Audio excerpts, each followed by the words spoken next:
वृंदावन के महान संत पंडित श्री रामकृष्णदास बाबा जी महाराज, उनके चरित्र को आज हम स्मरण कर रहे हैं। वृंदावन में भागवत निवास जगह है। एस्कॉन मंदिर जो है प्रसिद्ध है बहुत, अंग्रेजों का मंदिर उसे बोलते हैं वृंदावन में। उसी के पास में प्राचीन स्थान ब्रज का, जिसे भागवत निवास कहते हैं, आज भी उन संत की जहां समाधि है, पंडित बाबा उनको कहा जाता है, बाबा की समाधि है। बाबा अपने जीवन में जिस मिट्टी के करुए का प्रयोग करते थे, वो मिट्टी का करुआ भी वहां रखा है। बाबा के व्यवहार किए हुए वस्त्र भी अभी हैं।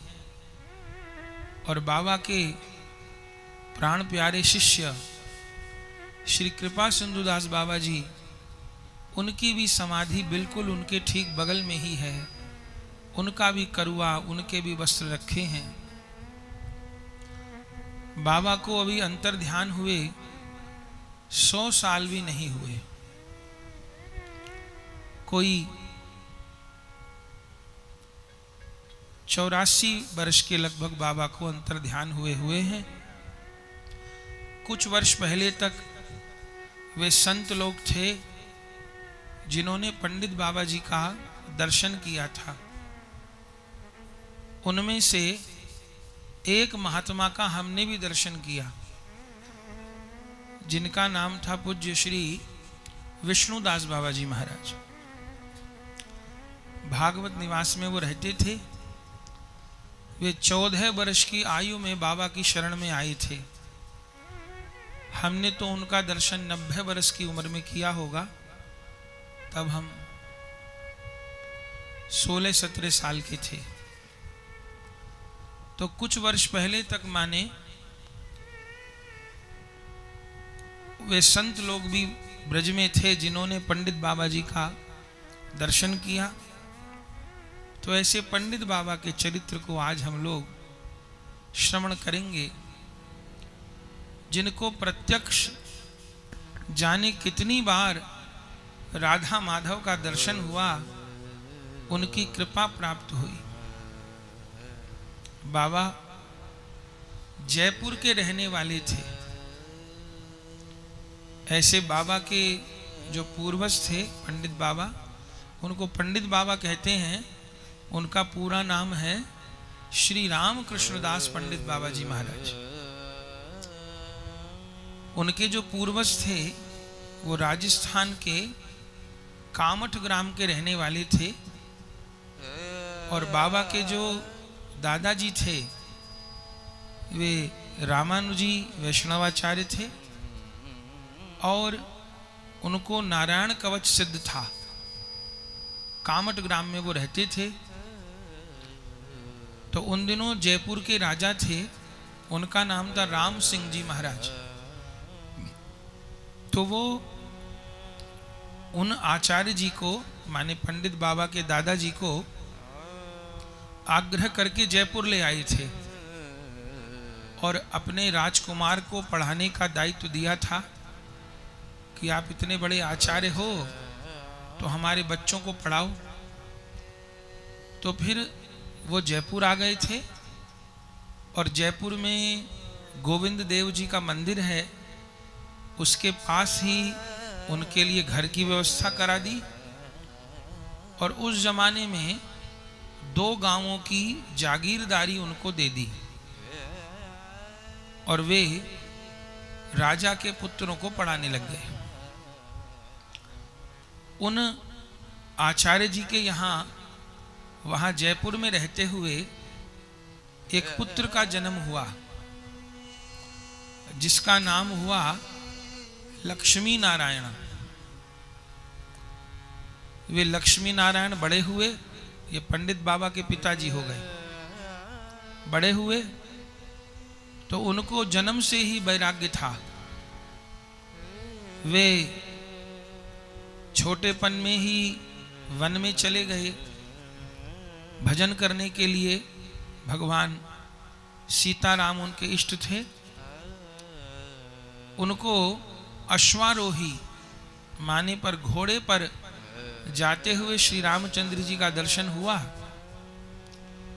और श्री रामचंद्र जी ने उन लक्ष्मी नारायण को आज्ञा दी कि तुम गृह त्यागी सन्यासी मत बनो, तुम गृहस्थ आश्रम में प्रवेश करो, तुम्हारे यहाँ एक विशिष्ट संतान का जन्म होगा। तब वो लक्ष्मी नारायण नाम के जो आचार्य थे, जो कि घर छोड़ के वन में चले गए थे, भगवान की आज्ञा से दोबारा लौट आए। उनका वल्लभ कुल की एक कन्या कमला देवी के साथ विवाह हुआ उन लक्ष्मी नारायण जी का। और उन्हीं के यहाँ भाद्र मास में सन 1857 में अपने पूज्य बाबा पंडित बाबा जी जन्म ग्रहण किए। भाद्र मास में सन 1857 में बालक का नाम रखा माता पिता ने राम प्रताप। राम जी की कृपा से जन्म हुआ, इसलिए बच्चे का नाम रख दिया राम प्रताप। राम प्रताप बचपन से ही बड़े मेधावी थे, लेकिन जब 3 वर्ष के हुए तो उनके पिताजी का देहांत हो गया, उन लक्ष्मी नारायण जी का देहांत हो गया। मानिए कि वो बस बच्चे को जन्म ही देना उनका कार्य था शायद। तब बाबा 3 साल के ही थे। उनकी माता जी ने पाला, एक उनकी माता जी, एक दूसरी बाबा की ताई जी थी एक कुनवे में वो, तो 2 महिलाएं थीं। इन्होंने बाबा को पाला। चूंकि बाबा के पिताजी और दादाजी राजा के यहाँ आचार्य पद पे थे, तो पैसे की तो कोई कमी नहीं थी, घर था अपना, राजा की ओर से सब व्यवस्था थी, अन्न धन की कोई कमी नहीं थी। लेकिन पिताजी नहीं थे, तो माँ बच्चे को पाल रही थी किसी तरह से। पर बाबा विलक्षण थे। गोविंद जी का आपने जयपुर में दर्शन किया होगा। ये गोविंद जी कौन ठाकुर हैं जिनको हमारे रूप गोस्वामी जी ने प्रकट किया। वृंदावन के प्रथम ठाकुर हैं श्री गोविंद देव जी, जिनको श्री रूप गोस्वामी जी ने गोमा टीला से प्रकट किया। गोमा टीला वृंदावन की योग पीठ है। योग पीठ कौन सा स्थान है?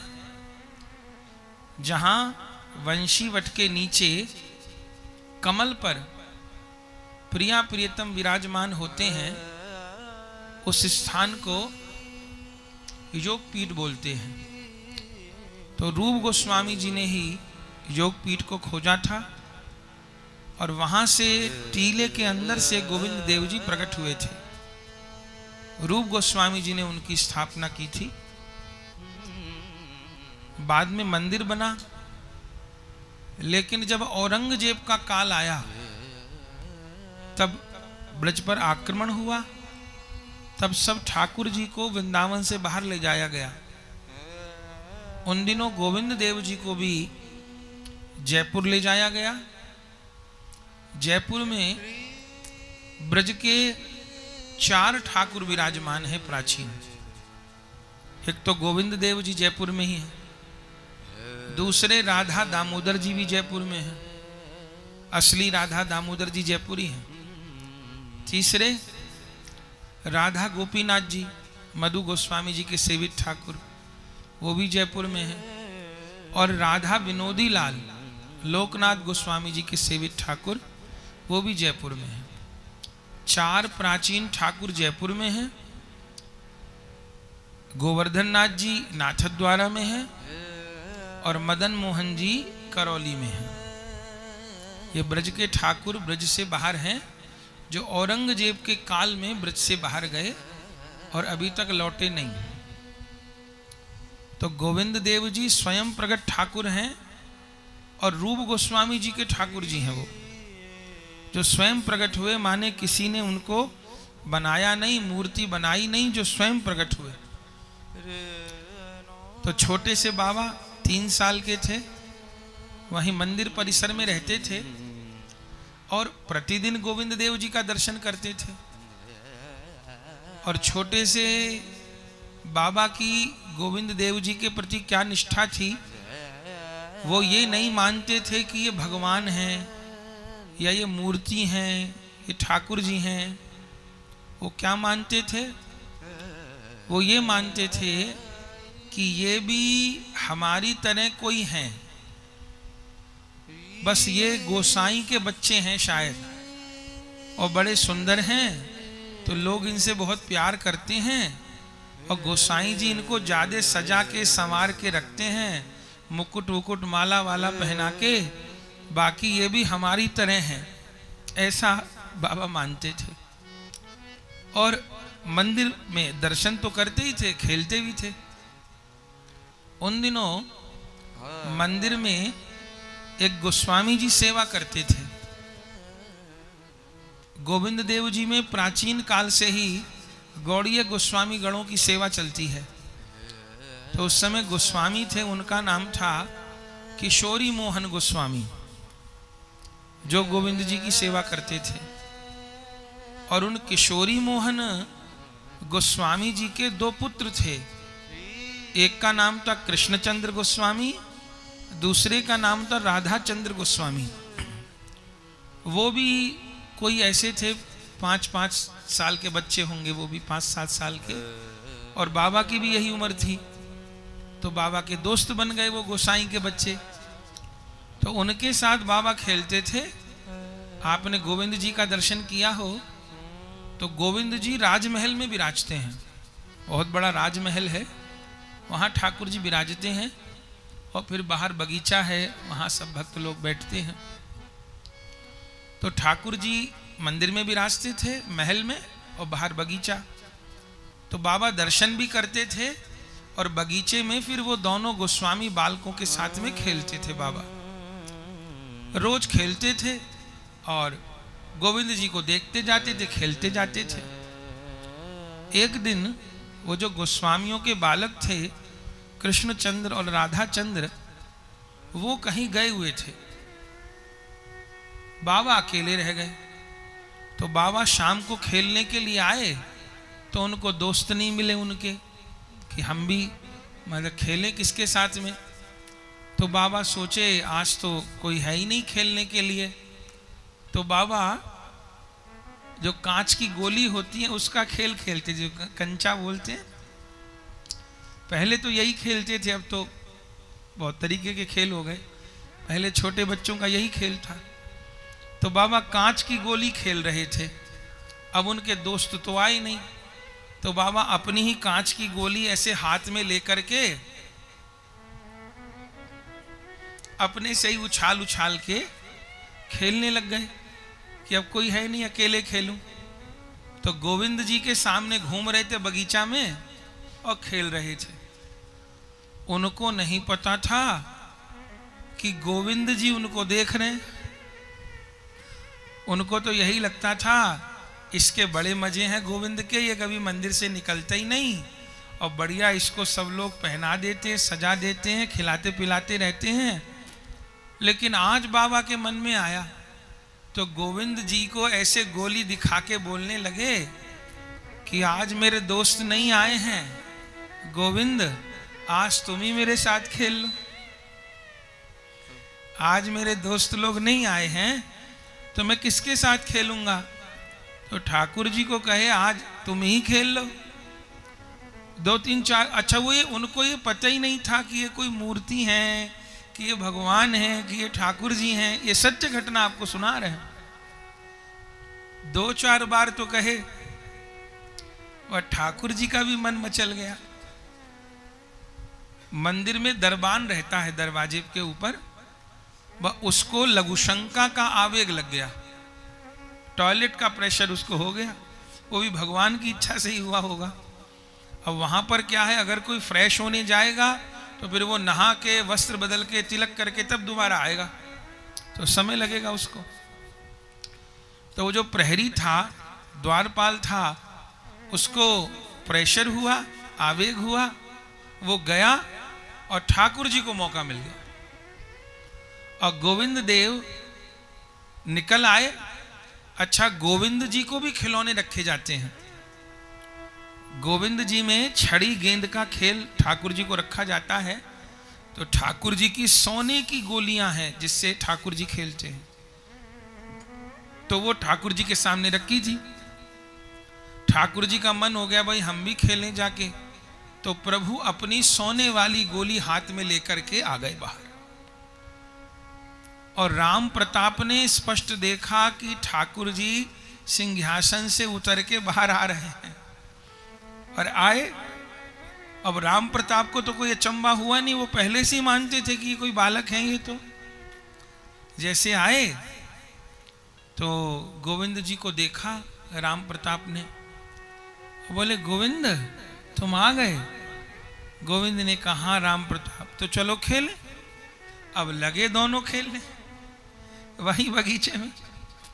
ठाकुर जी के साथ बहुत देर तक खेले, गोली उछाल उछाल के, कभी वो उनको फेंकें, कभी वो उनको फेंकें, कभी वो फेंकें वो छड़ी से मारे, कभी वो फेंकें वो छड़ी से मारे। खूब देर तक खेल हुआ। इतनी देर में वो द्वारपाल के आने का समय हो गया और ठाकुर जी की संध्या आरती का भी समय हो गया। चूंकि शाम की बात है, ये कोई 4-5 बजे मंदिर खुला होगा, तो थोड़ी देर बाद संध्या आरती का समय हो गया।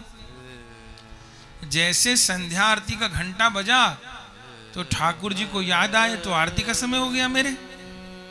तो ठाकुर जी खेल छोड़ के बीच में और मंदिर में चले गए। अच्छा, खेल छोड़ के मंदिर में चले गए और क्या किए, अपनी तो गोली ले ही गए, बाबा की भी गोली ले गए साथ। उनकी अपनी तो सोने की गोलियां थी और राम प्रताप जिनका चरित्र सुन रहे हैं वो कांच की गोली थी उनके पास, तो अपनी तो ले ही गए, उन बाबा की भी गोली ले गए अंदर। और जैसे भागे ठाकुर जी अंदर सिंहासन की तरफ, राम प्रताप पीछे पीछे भागे। क्या कह के, अरे मेरी गोली ले गए हो, अरे मेरी गोली ले गए हो, अरे मेरे खिलौना ले गए हो, अरे मेरे खिलौना ले गए हो। और ठाकुर जी तो भीतर चले गए। अब जब वो जाने लग गए कि मेरी गोली तो दे जाओ, एक तो खेल बीच में छोड़ गए, खुद तो खेल लिए, मुझे खिलाया नहीं और बीच में भाग गए, अब जो है मेरी गोली तो दो। अब जब वो गर्भगृह में घुसने लग गए तो जो दरबान था वो आ गया था, तब तक उसने धक्का दे दिया। राम प्रताप कहाँ जाता है, कहाँ मंदिर में जाता है? और वो रो रो के कहें, गोविंदा मेरी गोली ले गया, गोविंद मेरा गोली ले गया, गोविंद मेरी गोली ले गया। और कौन सुने, उन्होंने कहा बच्चा पागल हो गया शायद, क्या बोल रहा है।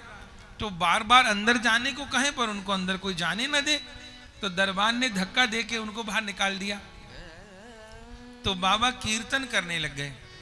क्या कीर्तन करने लग गए? गोविंद स्वामी जी का यही स्वर, यही राग।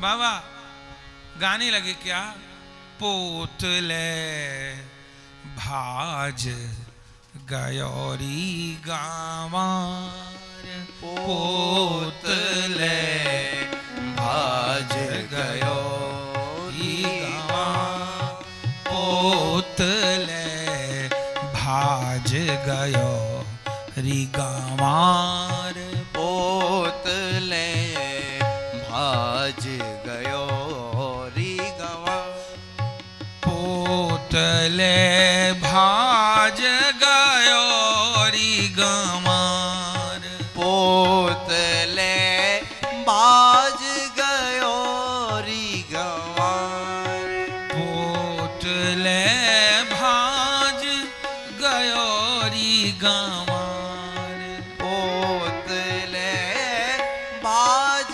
गयोरी गवार, पोतले भाज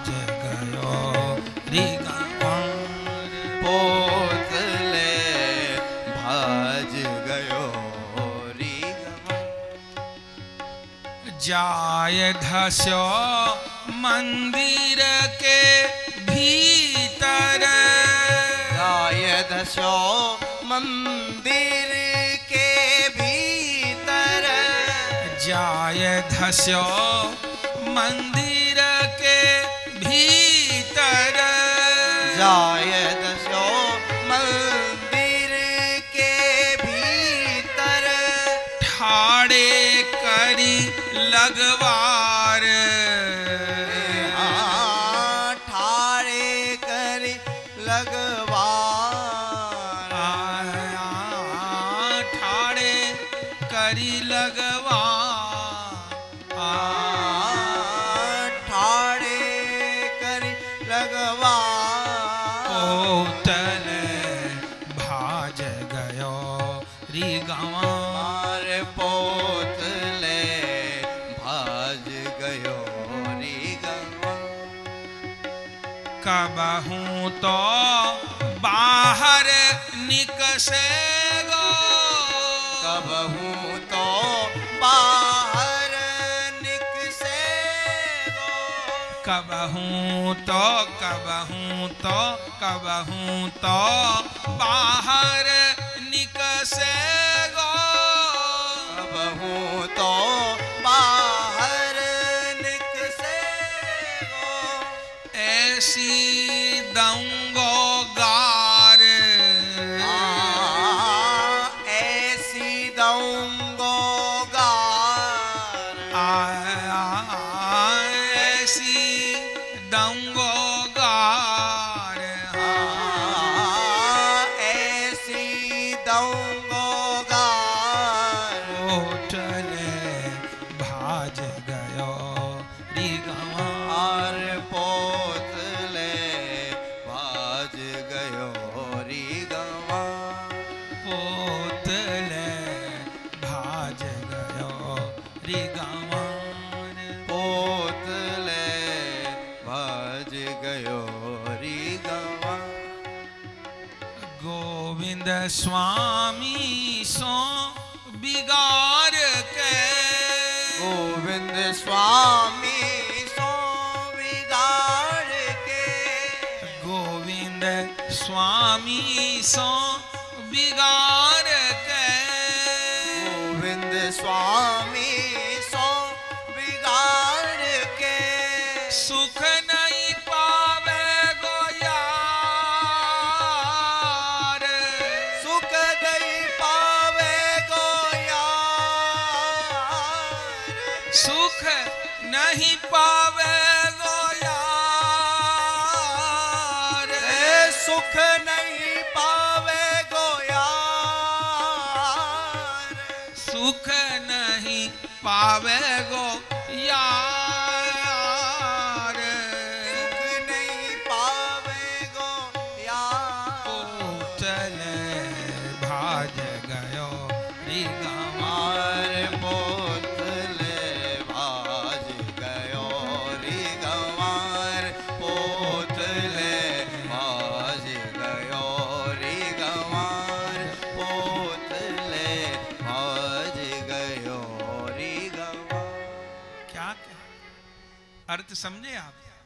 पोतले भाज गयो, पोत माने बारी, यहाँ पर क्या बोलते हैं, वो होती है ना बैटिंग, तो उसको संसार में यहाँ पता नहीं हिंदी में क्या बोलते हैं, माने मेरी बैटिंग रह गई, मानो क्रिकेट की भाषा में कहें तो उसको ब्रज की भाषा में कहेंगे पोत, पोत माने मेरी बारी, मेरी निंग रह गई मेरी, खुद तो खेल लिए और मेरी बार खिलाने की आई तो छोड़ दी, तो पोत ले मेरी बारी लेके भाग गयो, पोत ले भाज गयोरी गंवार, भगवान को क्या कहे गंवार, पोत ले भाज गयोरी गंवार, और जाय धस्यो मंदिर के भीतर,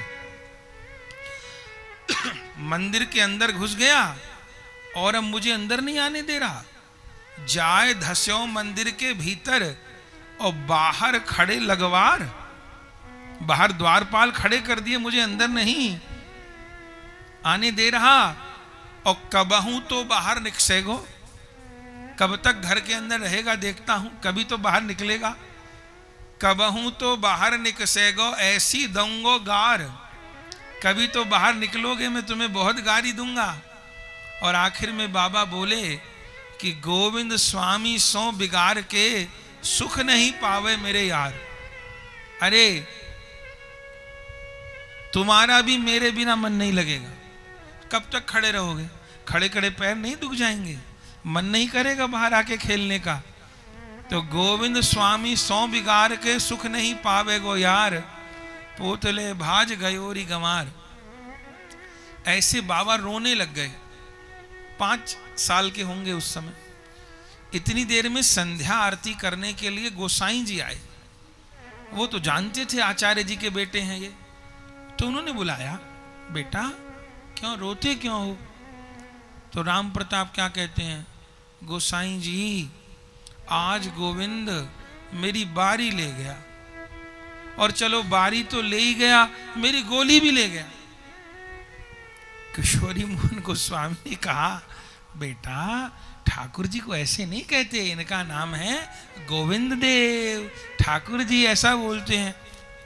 बोले गुरु जी आपने बिगाड़ दियो या को, लाड़ कर करके लाड़ कर करके लाड़ कर करके बिगड़ गयो ये। अब देखो राजा सो बनो रहे, और अरे खेलन में को काको गोसैया, खेल में तो सब बराबर हों, और अपनी खेल गए सो खेल गए, और मेरी गोलियां भी ले गए। बस मेरी गोली दिलवा दो, नहीं तो मैं ऐसे ही खड़ो रहूंगा और गाड़ी देता रहूंगा या को। किशोरी मोहन अवाक कि 5 साल का बच्चा इतने माने अधिकार से बोल रहा है, ये लगता है ठाकुर ने कोई लीला तो नहीं की। तो उन्होंने कहा, कान्हा बच्चे बताओ तुम्हारी कैसी गोली थी? बोले एक मेरी नीली थी, एक मेरी पीली थी, और दोनों ले गए मेरी गोली। एक भी दे जाते तो मैं कम से कम खेल तो लेता। तो गोसाई जी ने कहा, बेटा मैं अभी सेवा में जाता हूं, देखता हूं यदि कुछ है तो संध्या आरती में तो उनको जाना ही था। तो गोविंद जी में संध्या आरती से पहले पर्दा लगता है, फिर अंदर आरती की तैयारी होती है। तो गोसाई जी अंदर गए तो संध्या आरती से पहले फिर ठाकुर जी को बंसी धारण कराई जाती है। तो अंदर गए, पर्दा किया, और क्या देखा, सही में ठाकुर जी के एक हाथ में नीली गोली लगी है कांच की, और एक हाथ में पीली गोली। दोनों हाथ में ठाकुर जी के कांच की गोली लगी। तब गोसाई जी तो बलिहार हो गए भगवान पे। ठाकुर जी के हाथ से कांच की गोलियां ली, आरती तो हो गई, और आरती के बाद फिर आए, दोनों गोली राम प्रताप को दी, और गोद में उठा लिया बच्चे को, हृदय से लगा दिया, और कहे, लाला हम लोग तो अभी तक ठाकुर जी को केवल मूर्ति मानते रहे, केवल भगवान मानते रहे, सखा और मित्र तो तूने माना। हम लोग आरती पूजा करते करते बूढ़े हो गए, हम लोगों को तो कोई अनुभव अभी तक हुआ नहीं, और धन्य है तू, तेरे माता पिता धन्य है जो छोटे से बालक को ठाकुर अनुभव दे दिए। ये बाल लीला